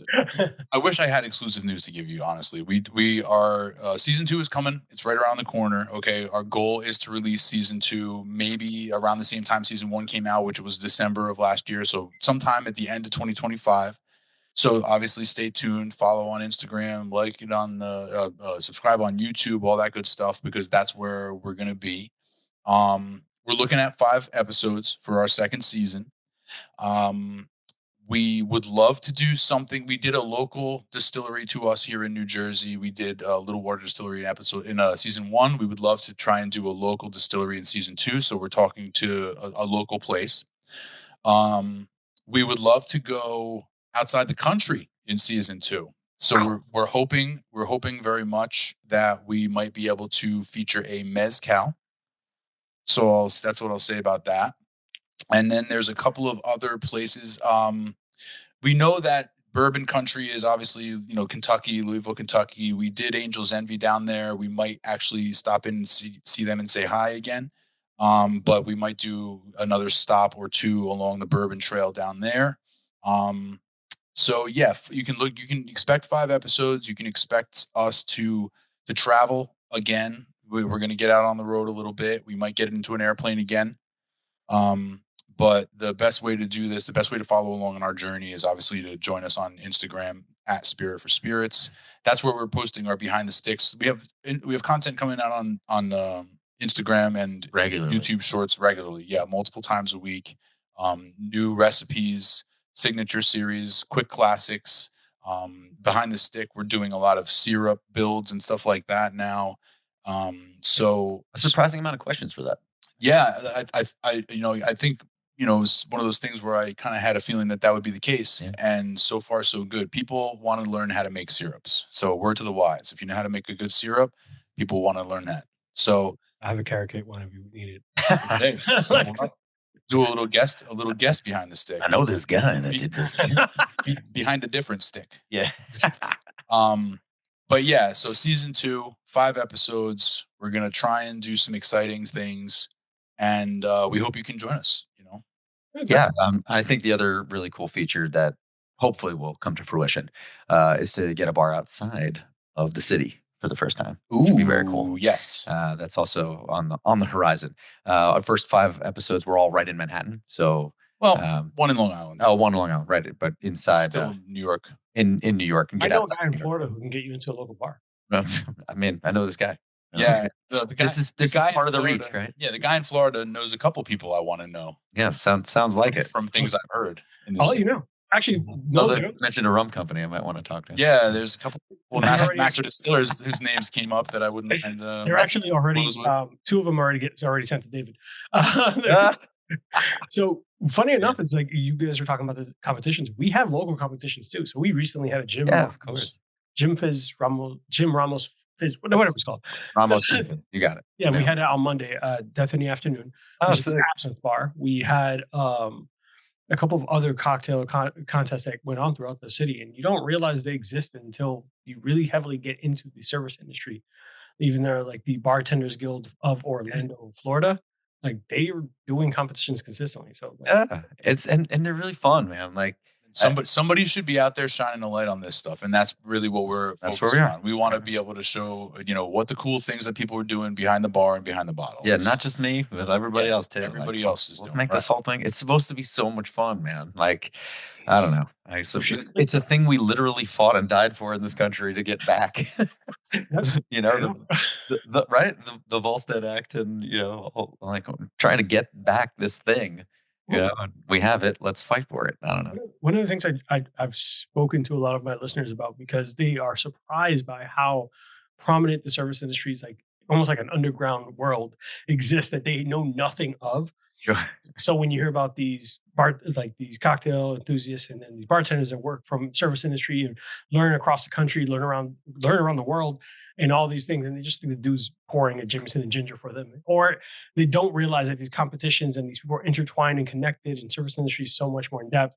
And when they listen to the show and hear the people in the service industry, it's like, wait, what? There's a tiki a go competition, guys versus gals, that's sanctioned by multiple rum companies and all this. Yeah, Love it.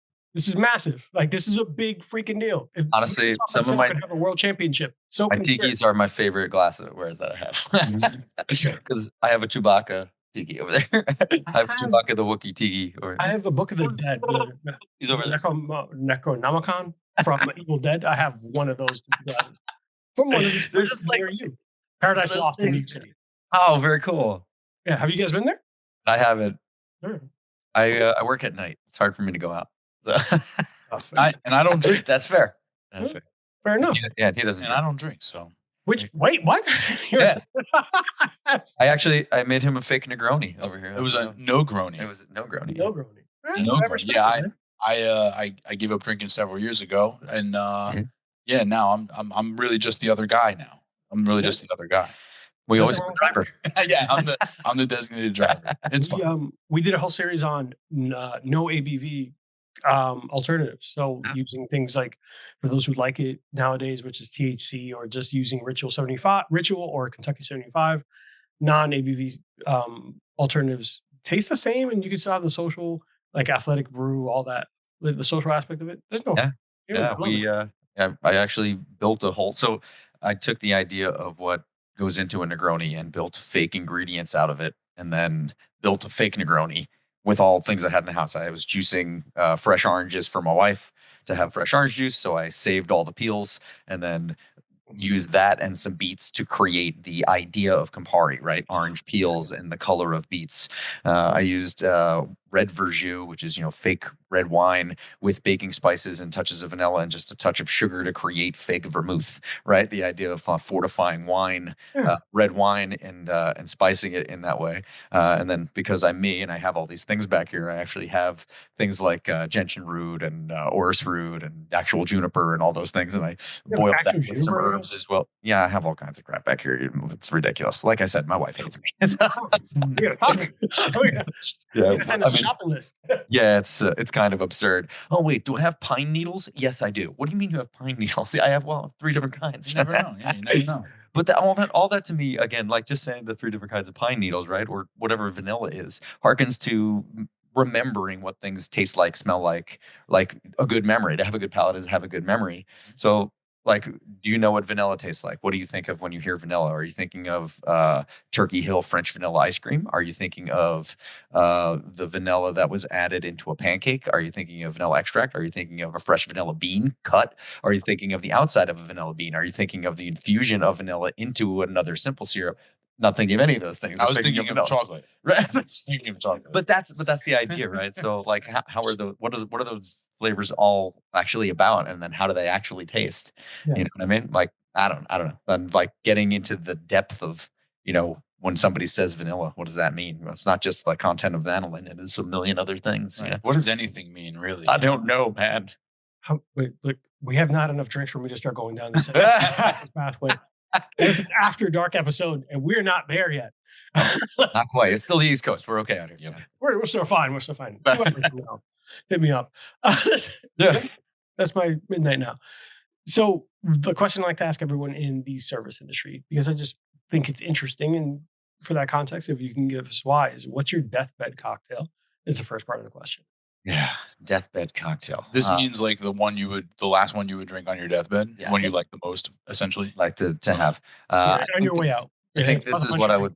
Mine is chocolate milk, simple. It's easy. That's actually, I love that. Like chocolate. Nestle quick strawberry flavor. Stirred, not shaken. I think if I was to build it, it's probably in Manhattan. It will be something closer to BD4, which I just had posted that video for. But the Spirit itself would be my favorite bourbon I've ever had, which is Parker's Heritage 27. Would be the base in it. It would have almost certainly Antigua Carpano in it because that was like the vermouth that changed my mind about cocktail making. But that's another story from another time. Sure. That I was like, whoa, I didn't know it could be this, because I've been drinking Cinzano and M&R for so long. I was just like, I didn't know that it could be this other thing. And then that sort of like launched me into that. I would almost certainly have Fees Brothers Whiskey Barrel Bitters on the back end. I might cut in some cherry hearing as the other part of sweetener. And there would certainly be some sort of little touch of either vanilla or cinnamon in it to represent some of my wife's favorite flavors as we were going out, because there's always cinnamon or vanilla around because of her. She loves cinnamon and stuff. That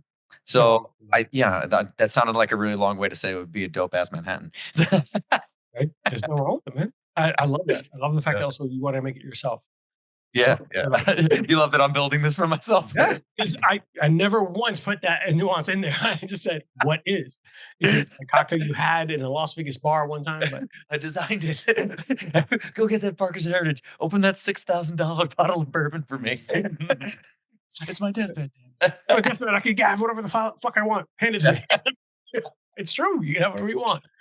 All right. So I don't know if this is going to be the same answer. That what is your Mona Lisa or your proudest cocktail? Oh, very cool. I made a really dope chocolate milk one time. Was it Nesquik or did you use super good? Because here's the trick. You use chocolate milk and chocolate to make chocolatier milk. I see what you did there. Yeah. Pretty good. It's a double chocolate. Double down milk. on the chocolate. Yep. Two times. That is pretty good. Yep. And then infuse the whole thing with Cocoa Puffs. And a foam. A nice, rich, thick foam. Tune in for a foam with us. Wait. Chocolate milk and Cocoa Puffs. We're not doing this. I'm not going. I just can't.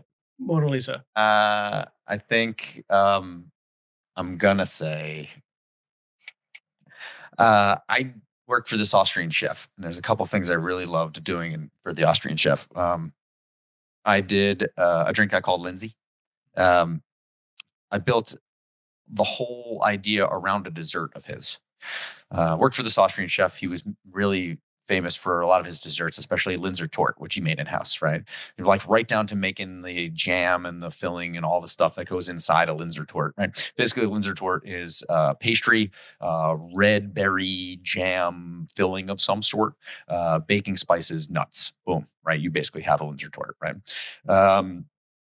So I took that idea and I created an old fashioned out of it, right? Old fashioned, simple ingredients, right? Spirit, sugar, bitters, water, right? So the idea of using bourbon as the base, which at the time I was using, I used Garrison's for the competition, but I originally designed it with Bardstown Fusion Series, Fusion 4. In it, which was awesome. One of my favorites. Fusion Series doesn't even exist anymore, but that was the original. That was the original base in that cocktail. And then I designed the red berry syrup to represent all the red berries.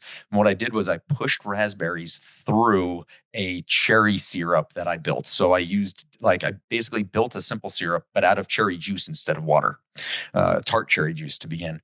And then I pushed fresh raspberries through the whole thing, through the chinois when I was draining it. As they had been cooked into it. In addition, it had like 17 or so other ingredients mixed in, including like cassis and some baking spices and some orange peels and lemon peel and a couple other things to like sort of create some of the back end that I needed and wanted. And I went through 7 different versions of it before I settled on one. Like we said, there's a lot to be done in the kitchen when you want to do these things, but do them really well.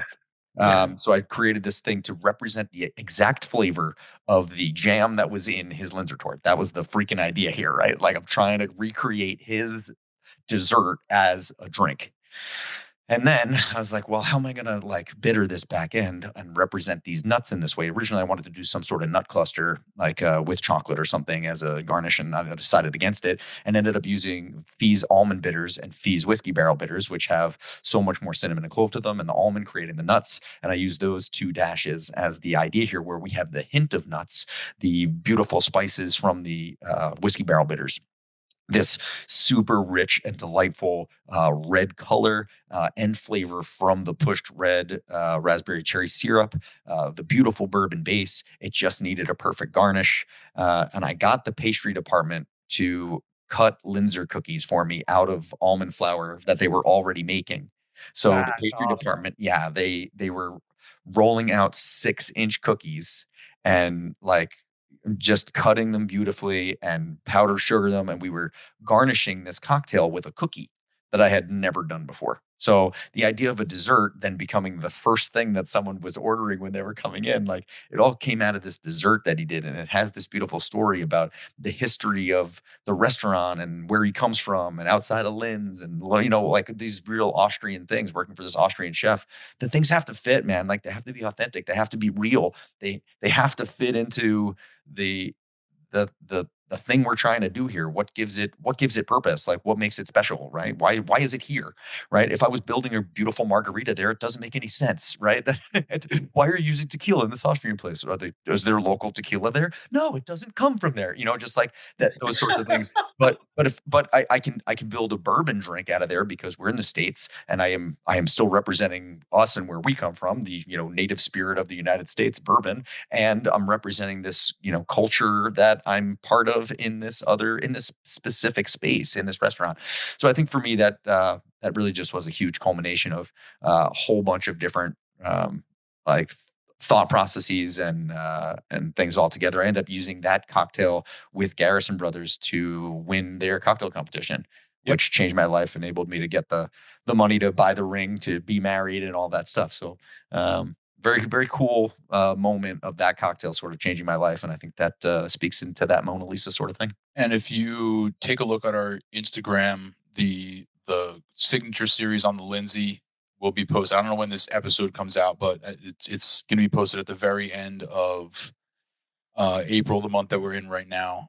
And then we'll also be following that up at some time with the build of the actual syrup and the cookies. We, a little while ago, Albert built the syrup at his other apartment, and his wife made the cookies. She did. So, and I was there. I filmed a bunch of stuff there. So I'm putting together a little segment on that as well. So stay tuned to the Instagram and YouTube, and you'll see all about the Lindsay as well.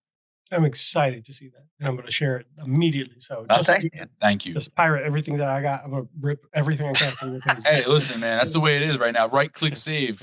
Teamwork makes the dream work, brother. Prop up those ships. Check out these people on this and just post it on the top of my reel. I got Spirit for Spirits on my account. No, I don't want to do the thing where like the video's playing right next to me. I'm just pointing at it. I'm not doing that.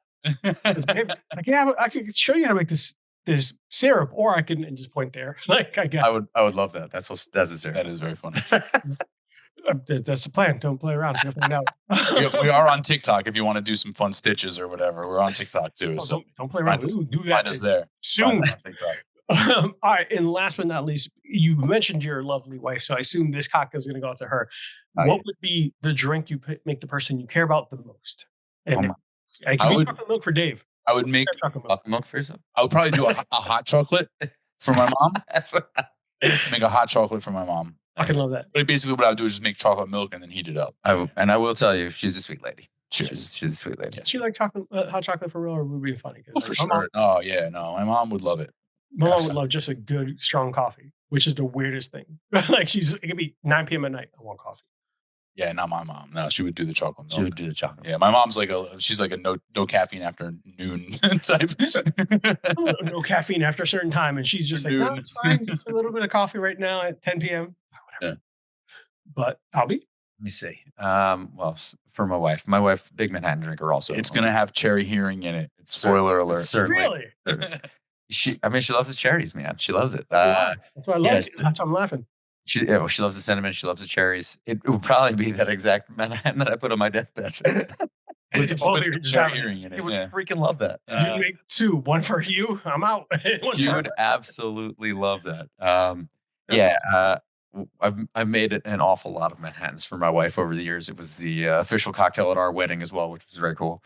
Um, it was of course what I should have done was hire bartenders myself that the catering company then would have had to deal with, but we just like dealt with whoever was there, and I stocked their full bar, and I like put out all the jiggers and the tools and the whole thing. And when I came like downstairs later after like whatever, I came to the bar and all the stuff was tucked away in a box. And they're just like pouring right out of the bottle into glasses and stuff. And I'm like, freaking losing my mind. But that's the thing. Yeah, it would definitely be a Manhattan at the end of the day for my amazing and beautiful wife. It would be a little touch on the softer side. It would be a bourbon base, not a rye, and it would certainly have some sort of cinnamon garnish. You know what I might do? I might actually just toast a piece of cinnamon and lay it on top, because that would just hit her just right. I think. There you go. Yeah. Just a funny story. I love that, first of all. But funny story, at a friend's wedding, she asked me what cocktails I would recommend, and I gave them a list and all this stuff because I'm like the resident drunk. So I told her prickly pear margarita, and I gave her ingredients, and I said, but it has to be fresh lime juice. Please don't use any of that store bought random shit because it doesn't taste like crud. She's like, is it really that important? I was like, yes, it really is. It's your special day. Do what you want. I can't tell you how to live, but it would taste like trash. She's like, this would be fresh. And when I'm her man of honor, I was on her side of the wedding. I'm seeing the caterers pop up with the jugs of that lime juice. I was like, what the mother? I said nothing. But I went up to my friend who's the chef. I was like, you see this shit? The audacity? He's like, shut up. We're at a wedding. Have fun. Wedding. I was like, The best we can. You're lucky they didn't just take a whole bunch of lemons and color them green with Sharpies.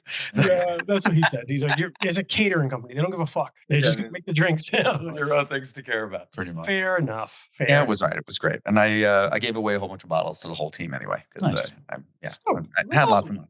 Oh, Alby, if you need an address of old shit, let me know. I mean, I made a lot of friends over the years, man. When the wedding came, people were like, take some of this for your wedding, take some of that for your wedding. And I'm like, what am I going to do with all of this Remy Cointreau product? Like, my very good friend at Remy gave me some really great stuff at her storage unit. And just, my amazing wife. I was like, why don't we do a cognac version of a Negroni, babe? Just grab one of those cognacs up there. So she makes this drink and the thing, and I like sip it. I'm like, what cognac did you use? She's like, I don't know, that weird shaped bottle. And I'm like, oh no. Oh no. Really, really, really expensive cognac. It was a Remy XO Negroni. Oh boy. Hey, Yeah, it was a quality delight. drink. $60 cocktail. No wonder it was a delight. Quality drink. That's all that matters, right? Well, that's the other thing I think, which is really great. I get to spoil myself at home, and I get to spoil people when they come over, and I have some really cool stuff. And that's part of the name of the game for me is like having the stuff that I think is awesome and interesting and fun. The way when we do a video for whatever Irish Whiskey Day, I'm like, well, I have this really cool thing I got from Tullamore Dew. I got this really cool thing that that's the fun of it for me. Yeah, and to be honest, I joke about that. Like, oh my god, the expensive bottle. It's meant to be drank, right? No, that's exactly right. Dave Pickerel told me this great thing once, and what a full circle moment to come back to Dave in this cool thing. I guess I had a bottle of Whistle Pig Boss Hog 3, which I guess is Spirit of Maud. It was either 3 or 5. Anyway, he gives me the bottle, and I'm like, great. He like puts his Herbie Hancock on the side for me, whatever. And I said, great. Now I can never drink it. And he goes, no. First of all, the spirit inside is still just fine. The sink will not seep through the glass. I promise. It's just a little joke, and I thought it was great. And he said, well, he's like, well, what do you think? Like the day you're waiting for a special occasion to open it or something like that? And I'm like, yeah, I don't know. Was there an occasion special enough? And he just said Tuesday night. And I said, what do you mean Tuesday night? And he said, isn't the occasion opening the bottle? And I just thought that was brilliant. And I'm just like, I've taken that with me. Dude, so isn't the occasion opening the bottle? That's the occasion. So just do it on a random fucking Tuesday and be like, dude, the day I opened this was so cool. Aaron Judge was 3 for 4. He had 2 homers. I had a couple dope whiskeys. It was Tuesday in April, and it was awesome. You know what I mean? Just like I love it. I love that. Great idea. I love that. I love that premise because there's so many people who keep dusties on the shelf that they never open. And at the end of the day, like even the purpose of the show was to emulate that feeling of being in the backyard with your friends, sharing some spirits, bullshitting, having some stories, and hanging out, and just giving, like being in that moment and expressing yourselves and just being right, and Yeah, just man. so it's one of those things where that bottle is a catalyst for a great memory. I'm not going to remember any times I started with I had a salad. I'm not going to remember any of those times, but you sure as hell can pour it up, share with someone you care about, and that's value enough. So I That's like the that. game. That's the game. Open it up. Yes, sir. Yeah. Well, guys, as we close out, where can people find you? I know that we've talked about your links, but just so people closing out, uh, Sure. Sorry. You can go to spiritforspirits.com. That's our website. You can check us out there. You can go to YouTube and subscribe at Spirit for Spirits. You can go to Instagram at Spirit for Spirits and follow us there as well. Yeah, YouTube, Instagram, and spiritforspirits.com. And then, of course, like I said, we do have a TikTok as well.